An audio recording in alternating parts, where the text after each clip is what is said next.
So we're going to solve this literal equation for A again, just like we did in the earlier examples. So solve for A. As you see, the A is in a term, so this is like a single term.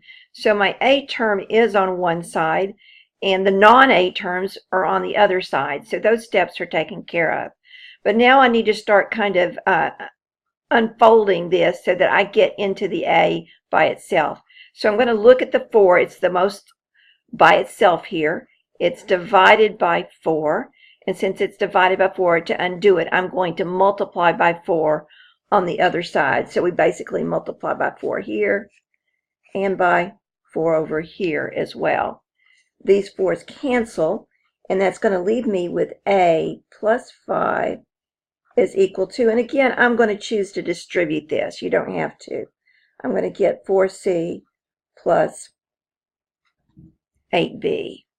One last thing, I need to remove the 5, so I'm going to subtract the 5 from both sides, and I end up with A is equal to 4C plus 8B subtract 5. One last one, D. This one, again, has got one term. The A is on one side and the non-A is on the other. So to undo the side and get to the A, I'm going to first get rid of the 3/5. So I'm going to then I'm going to multiply both sides by the reciprocal 5/3. And so my 3's and 5's cancel, and I'm left with A plus 2 is equal to 5/3 K. One last thing to do. This is an easy one, isn't it? I'm going to subtract 2 from both sides, and I'm left with A is equal to 5/3 K subtract 2. All right, so this is going to be your first try me. So notice it says try these, and that's what it means, try. So there are no excuses. We will be looking for these on your notes tomorrow.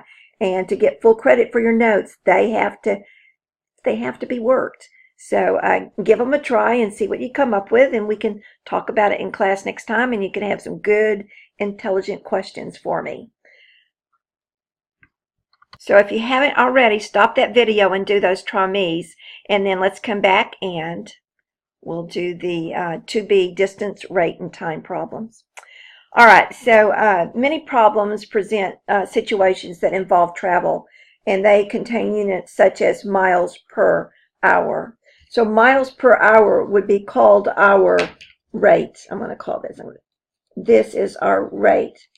And many problems have rates in them of all different kinds. It could be apples per pie, or, it could be, you can tell I'm kind of hungry here. It could be something like inches per hour. There could be all kinds of different things it could be. So we're gonna take problems with rates, and we can do them all the same way. We're going to make a 2-row, 3-column chart. We're going to label each column with a unit, such as miles per hour. That's one unit. Miles alone is going to be another unit, and hours alone is going to be the third unit. We're going to label each row with a player, so it might be like east and west, or car and train, or Jack and Judy, but two different things. Fill in the chart using the information in your problem and variables to represent what you're looking for. So you're going to fill in, out of those 6 squares, you're going to fill in 4 of them. 5, the way the chart's set up with units, for each row, you're now going to multiply the first column times the second column, and then put your result in the third column.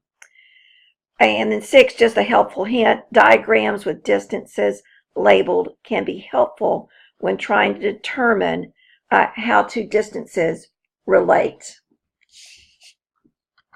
So example 1, we've got a car and a truck pass each other going in opposite directions on a highway. If the truck is traveling at 40 miles per hour and the car is going at 55 miles per hour, how long after they pass will they be 190 miles apart? We need to fix that, huh? All right, so our rate that we're going to use, we're always going to start with that. It's going to be miles per hour. And I'm going to write it like a fraction. So, because I want to emphasize that what I'm going to multiply by is always going to be the denominator, because, so this is going to be like the number of hours, because what's going to happen is these two units cancel, and my result is going to be, when it's equal, it's going to be the number of miles over here. Our two players, we got a car and a truck this time. So car and a truck.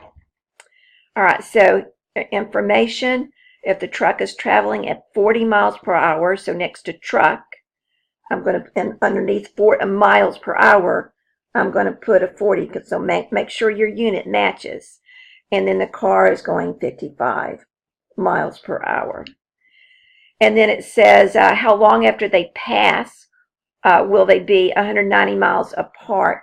So what's going to happen is that they're traveling towards each other, so traveling towards each other, and then at some point, say, at noon, they're going to pass, and then they're going to keep going, and on their paths, and they're actually starting at noon, and then say at 2 o'clock, they might be 190 miles apart. So both of them will have traveled the same amount of time. So I'm not going to put 2 in because that's just my made-up problem. But we don't know how long it's going to be. That's what we're looking for. And they're both going to travel the same amount. So that's why same number of hours. And that's why I can put an X in both boxes. The car is going to travel X hours and the truck is going to travel X hours. All right, so I've got my 4 boxes filled in, and because this tells me that I can multiply the first column times the second column, it's going to be equal to the third column. I'm going to put in 55x here and 40x, and this represents how many miles that they've gone. So the car, we can say went 55x, and the truck went 40x. And all in all, they are going to have gone 190 miles. So our equation that we're going to write is going to be 40x plus 55x is equal to 190. Simplify it now, so this adds to be 95x is 190. Divide both sides by 95. And then I get that x is equal to 2. So 2 what? This is what tells me it's going to be 2 hours that the car traveled and 2 hours that the truck traveled. So 2 hours.